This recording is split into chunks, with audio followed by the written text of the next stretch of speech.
ಇದು ಬಟ್ಟು ಮಲೆ ಅಂತಾರೆ, but cave ಅಂತಾರೆ. ಇಲ್ಲಿ ಸುಬ್ರಹ್ಮಣ್ಯ ನೆಲೆಸಿರೋದು. 2000 ವರ್ಷದ್ದು ಅಂತ ಹೇಳ್ತಾ ಇದ್ದಾರೆ ಇಲ್ಲಿ, ಕೇಳಿದ್ದಕ್ಕೆ ಯಾರನ್ನು. ಮೇಲ್ಗಡೆ ಬಂದಿದ್ದೀವಿ, ಕೆಳಗಡೆ ಸುಬ್ರಹ್ಮಣ್ಯ ಇದೆ, ಇದು ಮೇಲ್ಗಡೆ ಒಲ್ಲಿ ಸಮೇತ ಇರುತ್ತೆ.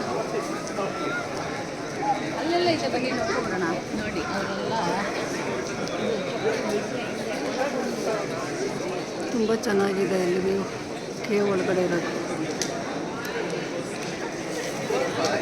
ನಾಗಸೇನ ಒಲ್ಲಿ ಸಮೇತ ಸುಬ್ರಹ್ಮಣ್ಯ ಇಲ್ಲಿ ಮೇಲಿರೋದು, ಕೆಳಗಡೆ ಇಲ್ಲಿ ಸುಬ್ರಹ್ಮಣ್ಯ ಇದೆ, ಅಂದರೆ ಸ್ವಲ್ಪ ಕೆಳಗಡೆ.